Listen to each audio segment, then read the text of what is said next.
Assalamualaikum Ustadz. Waalaikumsalam Ustazah. Mohon maaf mengganggu waktunya Ustadz. Ya, ada Bapak Ustazah, silahkan duduk. Baik Ustadz, terima kasih. Ya. Bagaimana pendidikan guru penggeraknya Ustazah? Alhamdulillah Ustadz, sekarang sudah memasuki modul 3.1. Insya Allah sebentar lagi modul 3.1 sudah selesai Ustadz. Tinggal modul 3.2 dan 3.3 Ustadz. Oh iya, Alhamdulillah Ustazah. Saya selaku kepala sekolah sangat mendukung terhadap program guru penggerak ini Ustazah, karena sangat mendukung terhadap kemajuan sekolah nantinya Ustazah. Semoga lancar dan sukses sampai selesai Ustazah. Amin, makasih Ustadz. Oh iya, kira-kira ada keperluan apa Ustazah? Iya, ini Ustadz, kebetulan saya ada tugas wawancara beberapa kepala sekolah terkait dengan praktik pengambilan keputusan. Bolehkah saya mengajukan beberapa pertanyaan kepada jenengan Ustadz? Oh iya, boleh Ustazah, silahkan. Jika ada yang bisa saya bantu, akan saya bantu Ustazah. Baik Ustadz. Jadi begini Ustadz, selama Ustadz menjadi kepala sekolah di SD Plus Nurul Hikmah ini, adakah suatu masalah yang Ustadz hadapi sebagai pemimpin, di mana masalah itu menimbulkan dilema dalam penyelesaiannya? Jika ada, boleh nggak Ustadz untuk menceritakan kepada saya beserta cara menyelesaikan masalah tersebut Ustadz? Iya Ustazah. Yang mana ya Ustazah? Sebenarnya sih banyak masalah yang menimbulkan dilema di lembaga ini Ustazah. Oh ini saja Ustazah, yang terdekat kemarin saat penerimaan peserta didik baru. Seperti Ustazah ketahui, tahun ini jumlah siswa yang mendaftar di SD Nurul Hikmah ini Ustazah menurun. Tahun ini kami hanya memperoleh kurang lebih 75 murid. Dengan jumlah murid tersebut, maka kami hanya membuka 3 kelas Ustazah. Padahal Ustazah tahu sendiri kan, kami memiliki 45 guru dengan jumlah 21 kelas. Dengan demikian terjadi jumlah kelebihan guru Ustazah pada tahun ini. Padahal sebagian besar guru kami sudah bersertifikasi Ustazah. Jadi saya jadi bingung saat itu Ustazah. antara akan memberhentikan guru yang belum bersertifikasi atau mempertahankan mereka. Padahal kondisi keuangan juga sedang tidak stabil jika murid yang diperoleh sedikit, Ustaz. Nah, baik Ustadz. Lantas, keputusan apa yang Ustadz ambil saat itu kira-kira Ustadz? Nah, saya bersama dengan para wakil kepala sekolah, Ustazah, saat itu kami memutuskan untuk mempertahankan GTT yang ada di lembaga ini. Yang ada yang belum bersertifikasi, tapi dengan konsekuensi mereka memperoleh jam yang sangat sedikit, Ustazah, yaitu 8 sampai 15 jam per minggu. Kami juga mempersilahkan kepada GTT jika mereka ingin mencoba mencari tambahan jam di sekolah lainnya, Ustazah. Wah, itu keputusan yang sangat solutif sekali itu Ustadz. Jadi begini Ustadz, dalam modul 3.1 yang saya pelajari itu ada 2 jenis dilema, yaitu dilema etika yang merupakan dilema kebenaran lawan kebenaran, Iya, Ustaz. dan rujukan moral Ustadz yang merupakan kebenaran lawan kesalahan. Nah, kalau menurut Ustadz, bagaimana Ustadz itu dapat mengidentifikasi kasus yang muncul saat ini? Mana yang berupa dilema etika dan mana yang merupakan rujukan moral Ustadz? Oh ya, Ustazah. Biasanya sih saya lihat dulu kasusnya ya, Ustazah. Jika kasus itu berhubungan dengan ranah hukum, berarti itu rujukan moral, Ustazah. Tetapi jika itu tidak berhubungan dengan ranah hukum, itu adalah dilema etika, Ustazah. Apalagi jika dampaknya memang benar di satu sisi dan benar di sisi yang lainnya, jadi itu sudah bisa dipastikan adalah dilema etika, Ustazah. Oh, baik Ustadz. Berarti kasus dilema yang Ustadz hadapi tadi itu ya, Ya, apakah akan mempertahankan GTT yayasan atau memberhentikannya? Di mana keduanya keputusan yang benar dan tidak melawan hukum ya Ustadz. ya betul sekali, Ustazah. Berarti selama ini bagaimana Ustadz menjalankan pengambilan keputusan, terutama untuk kasus-kasus dilema kepentingan yang sama-sama benar atau sama-sama mengandung nilai kebajikan, Ustadz? Nah, kalau menurut saya, Ustazah, lebih memilih nilai-nilai kebajikan yang harus dijunjung tinggi, Ustazah. Karena dengan menjunjung nilai kebajikan seperti keadilan, kemudian kejujuran, kemanusiaan, dan lain-lainnya, Ustazah, maka kebenaran itu sendiri akan mengikutinya, Ustazah. Baik, Ustadz. Nah, untuk selanjutnya, adakah langkah-langkah atau mungkin strategi seperti apa yang Ustadz biasanya lakukan dalam menyelesaikan masalah dilema seperti ini, Ustadz? Oh ya, tentunya ada langkah-langkah yang biasanya saya memerlukan 3 tahapan, Ustazah.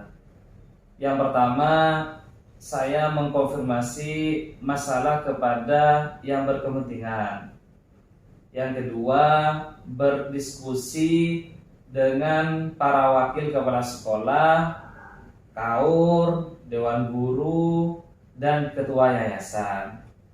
Nah, yang ketiga, biasanya saya merefleksikannya. Bagaimana kalau saya ada di posisi mereka, Ustazah? Hal seperti apa yang saya inginkan atau yang saya ingin diperlakukan seperti apa, Ustazah? Baik, Ustadz. Ada nggak Ustadz hal-hal yang Ustadz anggap efektif dalam pengambilan keputusan pada kasus-kasus dilema etika tersebut? Saya rasa semuanya akan efektif jika kita komunikasinya dengan baik kepada semua pihak, Ustaz. Sehingga mereka itu tahu apa yang terjadi kepada kita dan kita tahu apa yang terjadi kepada mereka, Ustaz. Baik Ustaz. Adakah yang menurut Ustadz merupakan tantangan dalam pengambilan keputusan pada kasus-kasus dilema etika, Ustadz? Kalau berbicara tantangannya itu cuma satu, Ustadz, yaitu jika tidak adanya keterbukaan dari salah satu pihak, jadi kasus dilema ini membutuhkan keterbukaan dari semua pihak dalam menyelesaikan masalah itu, Ustaz. Ya, baik Ustaz. Apakah Ustaz memiliki sebuah aturan atau jadwal tertentu dalam menyelesaikan sebuah kasus dilema etika? Maksudnya, apakah Ustaz langsung menyelesaikan di tempat atau memiliki sebuah jadwal untuk menyelesaikannya atau memiliki prosedur tertentu untuk menyelesaikan kasus dilema tersebut, Ustaz? Gini, Ustaz. Kalau jadwal tertentu mungkin tidak ada, Ustaz. Tapi kalau prosedurnya jelas ada. Seperti kasus yang saya sampaikan tadi, saya memerlukan diskusi terlebih dahulu, Ustaz, dengan para wakil kepala sekolah, terus kemudian mengkonsultasikannya dengan pihak yayasan. 2 langkah itu saya ambil untuk mencari solusi terbaik bagi semua pihak, Ustaz. Baik Ustaz, itu solusi yang sangat baik sekali ya Ustaz. Nah, kira-kira adakah seseorang atau faktor-faktor mungkin Ustaz yang selama ini dapat mempermudah Ustaz dalam mengambil sebuah keputusan untuk kasus-kasus dilema etika gitu, Ustaz? Ya tentu, Ustaz. Biasanya saya berkonsultasi dengan ketua yayasan dalam pengambilan keputusan penting, terutama yang berhubungan dengan kepegawaian, Ustaz. Ya, baik Ustaz. Nah, ini merupakan pertanyaan yang terakhir, Ustaz. Iya, Ustaz. Nah, dari semua hal yang telah Ustadz sampaikan barusan, kira-kira pembelajaran apa yang dapat Ustadz petik dari pengalaman Ustadz dalam mengambil keputusan sebuah masalah yang menimbulkan dilema etika ini, Ustadz? Ya, pelajaran yang bisa saya petik, Ustadz, intinya gini, Ustadz. Kita itu harus selalu membangun jaringan komunikasi yang baik dengan banyak pihak. Kita juga harus membangun rasa empati kepada orang yang bekerja sama dengan kita, Saudara. Dengan demikian, kerjasama kita dalam mewujudkan pendidikan yang baik dan menyenangkan bagi murid itu dapat terwujud, Ustaz. Mungkin seperti itu, Ustaz. Ya, baik Ustaz.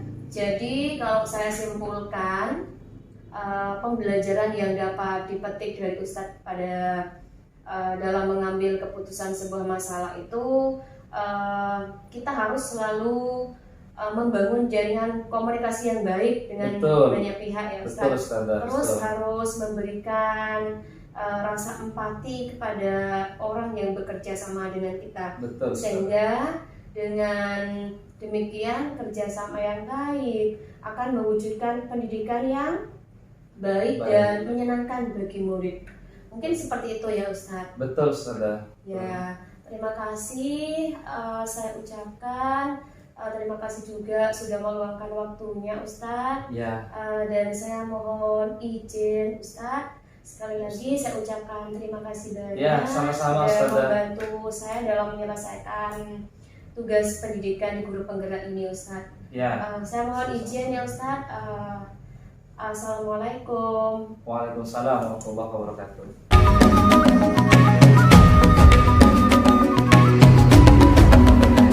Bangun dan bukalah matamu, Assalamualaikum Pak Haris. Ya, Waalaikumsalam warahmatullahi wabarakatuh, Ibu. Bagaimana kabarnya pagi hari ini Pak Haris? Alhamdulillah sehat walafiat. Kabarnya Ibu gimana? Alhamdulillah sehat walafiat Bapak. Pagi-pagi nampaknya ada yang ingin saya bantu ya. Iya Bapak, ini dalam modul 3.1 dalam pendidikan guru penggerak itu ada 2 jenis dilema etika Bapak. Ada dilema etika sama rujukan moral. Nah kebetulan saya ada tugas di LMS untuk mewawancarai beberapa kepala sekolah terkait dengan praktik pengambilan keputusan Bapak. Nah, kira-kira bolehkah saya mengajukan beberapa pertanyaan kepada jenengan Bapak? Oh, boleh. Kebetulan sekarang tidak ada kegiatan, tidak banyak kegiatan, jadi nggak apa-apa. Silakan, akan saya bantu sebisanya. Apa kepentingan dari jenengan itu? Ya, baik Bapak. Nah, mungkin langsung saja pada pertanyaan yang pertama. Seperti ini Bapak. Selama ini bagaimana Bapak dapat mengidentifikasi kasus-kasus yang merupakan dilema etika atau rujukan moral Bapak? Iya. Saya untuk mengidentifikasi suatu permasalahan atau kasus yang ada di sekolah, apakah itu rujukan moral, apakah itu dilema etika, maka kita melihat dulu permasalahannya.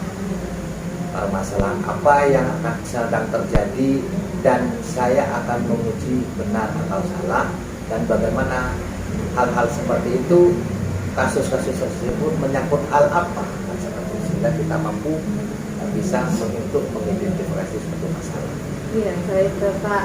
Nah, selama ini bagaimana Bapak menjalankan pengambilan keputusan di sekolah Bapak? Terutama untuk kasus-kasus di mana ada 2 kepentingan yang sama-sama benar atau sama-sama mengandung nilai kebajikan, Bapak. Saya mengambil keputusan dalam suatu penyelesaian kasus, baik itu benar ataupun salah maupun nilai-nilai yang bertentangan dengan aturan seperti itu ya. Saya terlebih dahulu akan mengidentifikasi suatu masalah, di mana dalam hal mengidentifikasi masalah seperti itu kita mengetahui apa yang harus, langkah-langkah apa yang harus saya selesaikan seperti itu.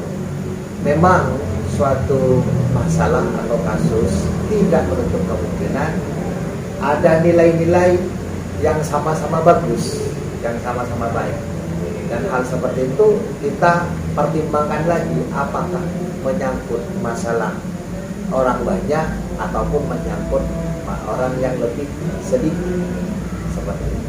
Iya, betul sekali ya Bapak. Nah, untuk langkah-langkah atau prosedur seperti apa yang biasa Bapak lakukan selama ini? Langkah-langkah atau prosedur untuk menyelesaikan masalah seperti itu kita adalah, yang pertama adalah mengidentifikasi masalah tersebut. Iya, betul. Kemudian merumuskan suatu permasalahan. Jadi kalau kita sudah mengidentifikasi masalah, menggali masalah seperti itu, kita dapat merumuskan masalah apa sih yang terjadi. Kemudian yang ketiga adalah kita memberikan solusi atau tindakan. Di mana solusi atau tindakan itu, bagaimana tindakan-tindakan seperti itu yang berbasis nilai-nilai kebajikan. Iya, betul. Kemudian yang keempat, kita memberikan bagaimana waktu itu, waktu yang tepat untuk memberikan solusi sekaligus menyelesaikan suatu masalah. Kemudian yang terakhir adalah kita menyelesaikan tindakan seperti itu. Sehingga nanti bisa bisa suatu penyelesaian seperti itu. Ya, itu merupakan langkah-langkah yang sangat solutif sekali ya Bapak.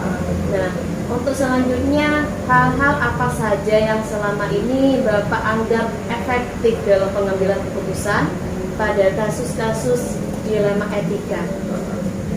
Hal-hal yang sangat efektif dalam pengambilan keputusan dilema etika adalah kita mengkaji terlebih dahulu dilema etika seperti itu. Apakah menyangkut orang banyak ataukah menyangkut orang yang lebih sedikit? Karena dilema etika seperti itu antara satu dengan yang lainnya itu ada solusi-solusi tersendiri. Salah satunya adalah bagaimana kemampuan kita untuk menyelesaikan suatu masalah itu dilihat dari sudut pandang apakah itu merugikan orang banyak atau tidak. Nah, seperti itu. Kalaupun itu merugikan orang banyak, bagaimana nanti solusi yang terbaiknya, bagaimana langkah-langkah berikutnya agar hal seperti itu ada penyelesaian yang lebih baik seperti itu. Ya, baik. Jadi bisa disimpulkan keputusannya lebih mengutamakan kepentingan orang banyak. Nah, untuk selanjutnya hal-hal apa saja yang selama ini merupakan tantangan dalam pengambilan keputusan pada kasus-kasus khususnya kasus dilema etika, Bapak? Kasus-kasus pengambilan dilema etika adalah tantangannya kita dihadapkan suatu permasalahan di mana permasalahan tersebut bertentangan dengan aturan, namun itu ada kebijakan seperti itu. Tapi kebijakan tersendiri itu kita mampu melaksanakan pada aturannya. Karena kebijakan yang kita keluarkan, yang kita terapkan paling tidak itu mengena kepada aturan. Bagaimanapun juga aturan itu dibuat untuk kepentingan bersama. Iya, baik Bapak. Nah, apakah Bapak memiliki sebuah tata cara atau jadwal tertentu dalam sebuah penyelesaian kasus dilema etika? Apakah Bapak langsung menyelesaikan di tempat atau memiliki sebuah jadwal untuk menyelesaikannya? Nah, kira-kira bentuk atau prosedur seperti apa yang Bapak jalankan? Ya, prosedur untuk penyelesaian masalah atau kasus. Yang pertama, saya terlebih dahulu adalah mengidentifikasi masalah seperti itu ya. Kemudian saya adalah merumuskan suatu permasalahan. Kemudian yang ketiga adalah mencari solusinya. Bagaimana masalah tersebut bisa diselesaikan. Kemudian yang keempat adalah atur waktu. Kita harus pintar-pintar mengetahui situasi dan kondisinya. Bagaimanapun juga dalam menerapkan solusi, dalam menyelesaikan masalah, itu kita harus memahami situasi dan kondisinya, terutama orang yang bermasalah seperti itu. Karena apa? Kita agar tepat penanganannya. Kemudian yang berikutnya adalah kita melakukan tindakan. Karena tindakan yang benar, tindakan yang tepat, dan dengan diikuti dengan suasana kekeluargaan humanis, maka insya Allah sasarannya akan lebih tepat terhadap penanganan suatu masalah seperti itu. Iya, betul. Jadi Bapak lebih mempersiapkan diri mengenai jadwal-jadwal atau rentetan yang akan dilakukan, baru bertindak dengan melalui silaturahmi. Nah, iya, seperti itu Bapak. Nah, kemudian adakah seseorang atau faktor-faktor apa yang selama ini mempermudah atau membantu Bapak dalam pengambilan keputusan dalam kasus-kasus, utamanya di kasus dilema etika, Bapak? Ya. Faktor-faktor yang sangat penting dalam menyelesaikan suatu dilema etika itu yang pertama adalah faktor dari internal. Faktor internal itu adalah dari dalam, yang pertama itu dalam diri sendiri orang itu atau siswa tersebut. Bagaimana kita mampu mengenali dari sekian waktu siswa tersebut bermasalah seperti itu. Kita memahami dulu dari internalnya. Dari internal apa yang didapatkan dari siswa tersebut. Apa atau memang dari kelas-kelas sebelumnya dia bermasalah atau tidak. Kemudian yang kedua itu dari faktor internal, yaitu dari wali murid. Karena wali murid itu lebih banyak berkecimpung mengetahui karakter dari seorang murid. Termasuk di dalamnya adalah orang tua murid. Karena orang tua murid itu di dalam keluarga itu sudah tahu watak, karakter, sifat dari anak tersebut. Demikian juga wali murid, termasuk juga guru bidang studinya. Dari informasi seperti itu kita bisa mengambil suatu rumusan masalah seperti itu. Kemudian dari faktor eksternal Jadi faktor eksternalnya itu kita bisa mengetahui dari teman-teman sebaya. Contohnya teman-teman sebaya dari eksternalnya itu dari teman-teman seumpamanya ya, kita bisa kalau menggali bagaimana sih kehidupannya anak ini di masyarakat seperti itu. Apakah masyarakat kan bisa karena sifat pribadi anak-anak itu tidak jauh beda di lingkungan keluarga, masyarakat, di sekolah itu juga tidak jauh beda, pasti sama. Makanya kalau kita mengidentifikasi masalah di suatu sekolah, di sekolah tersebut biasanya tidak jauh beda perilakunya dengan di rumah seperti itu. Iya, betul sekali Bapak. Jadi faktor-faktor yang selama ini mempermudah Bapak dalam pengambilan keputusan itu bisa dari faktor eksternal atau faktor internal. Jadi yang pertama itu bisa dari faktor internal dari warga sekolah itu sendiri, baru yang kedua dari faktor eksternalnya atau dari keluarga ataupun teman sebaya di lingkungan rumahnya. Ya seperti itu Bapak. Dari beberapa pertanyaan, alhamdulillah sudah terjawab dengan jawaban yang sangat memuaskan sekali Bapak ya. Ini mungkin pertanyaan yang terakhir Bapak ya. Dari semua hal yang telah disampaikan barusan, kira-kira pembelajaran apa yang dapat dipetik dari pengalaman Anda dalam mengambil keputusan, utamanya pada kasus dilema etika Bapak? Ya, pelajaran yang dapat diambil dari penyelesaian kasus dari dilema etika adalah bagaimana kita mampu memberikan suatu keputusan yang bersifat universal, yang bernilai kebajikan. Karena pentingnya suatu pemimpin, suatu pimpinan untuk menyelesaikan suatu masalah itu ditinjau bagaimana hasil keputusan tersebut bisa bermanfaat bagi orang banyak, kemudian bisa dipertanggungjawabkan sesuai dengan aturan dan nantinya bisa dirasakan oleh orang banyak dan juga mampu berpihak kepada murid seperti itu.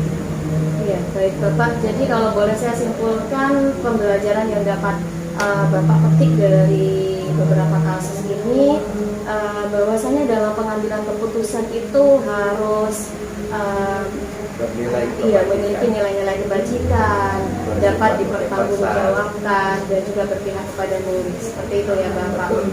Ya, saya kira cukup untuk wawancara hari ini. Saya mengucapkan terima kasih banyak sudah meluangkan waktunya Bapak untuk saya wawancarai. Sama-sama. Iya, semoga Bapak selalu diberi kesehatan oleh Allah Subhanahu wa taala. Dan saya mohon pamit undur diri Bapak. Sekali lagi saya ucapkan terima kasih.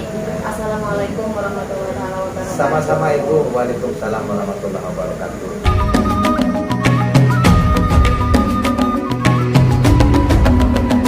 Bangun dan bukalah mata.